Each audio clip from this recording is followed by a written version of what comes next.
Hi YouTube, it's me, and it looks as though we've gotten the camera situation all worked out, so inshallah this will be the first of many videos to come. I figured a good place to start would be talking about my reversion to Islam. I was a Christian for all of my life, and when I got to be in my late teens, early 20s, I started questioning religion. Not so much religion per se, but what was being taught to me. I never questioned my belief in God.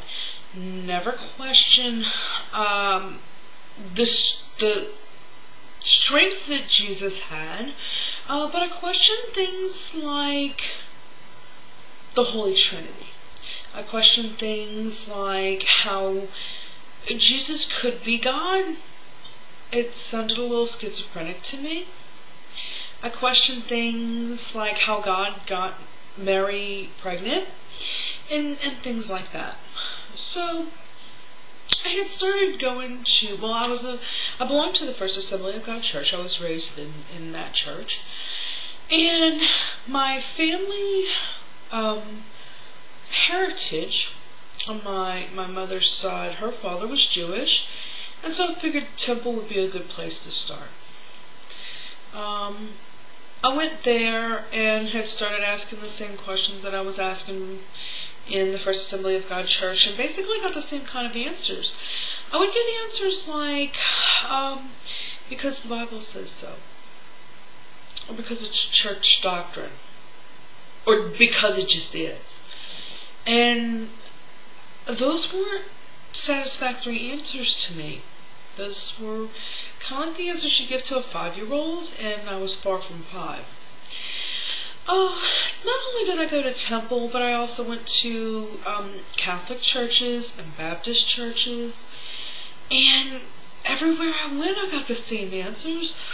I even spoke with Mormons, and still no one was able to answer the questions for me.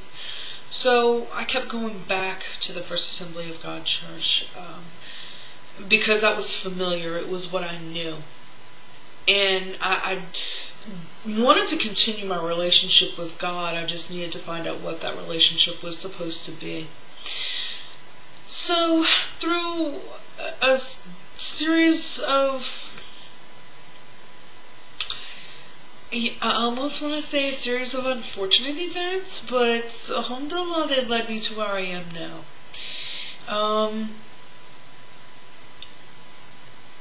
During Katrina, shortly after Katrina, I had become close friends with some Muslims. We were kind of friends before the hurricane, but not in the manner as to after. And so I became kind of entrenched into the Islamic community, and started kind of fishing around.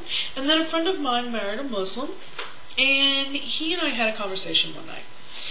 And I figured I'd ask him the same questions I had been asking everybody else, because at this point I hadn't received any answers, and if I got none from him, then I was no worse off than when I started the conversation.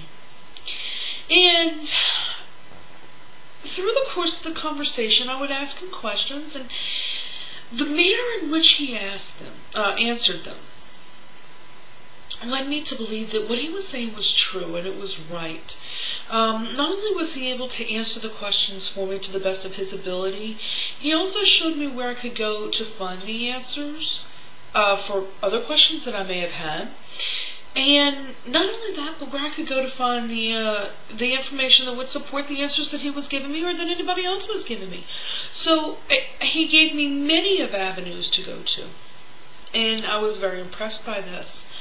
And then he asked me at the end of our conversation, he says, "Marsha," he says, "let me ask you, what do you believe?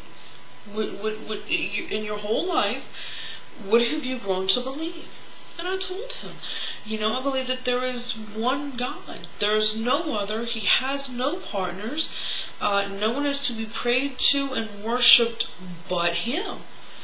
I believe that Jesus was of a holy birth, but not the way that the Bible says that God impregnated Mary. I believe that, that Mary was told she was going to have a son that had no father. And I believe that. I've never questioned that. And when I told him how I believed that I should, how one should live their life and different, all the different beliefs that I had, and he told me, he said, Marcia, you've been a Muslim your whole life and you didn't even know it. Because by those beliefs, it's a standard on which, your faith and your foundation lie. And so I started reading and looking at the information that he gave me, and that led to more information, which led to other sites with more information. I was reading books, and I was, going to websites, and I was going to the masjid and listening to the khutbahs and everything, whatever I could get my hands on. And then it finally came upon me to take the shahada, to make the declaration. And when I could never explain in a way that you could understand what a person feels like after they take shahada. Many reverts feel the same way when they do it. And all of us say the same thing. There's no way that you could understand that feeling until it happens to you. There's no way.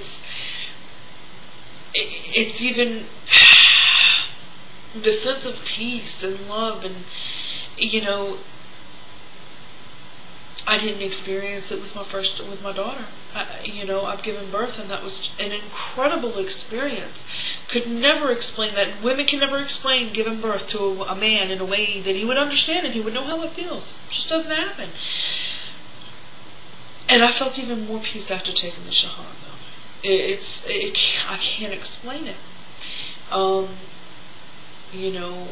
There was a feeling of light. Every heavy burden that I had ever bared had been taken away from me. Literally. Everything was wiped clean.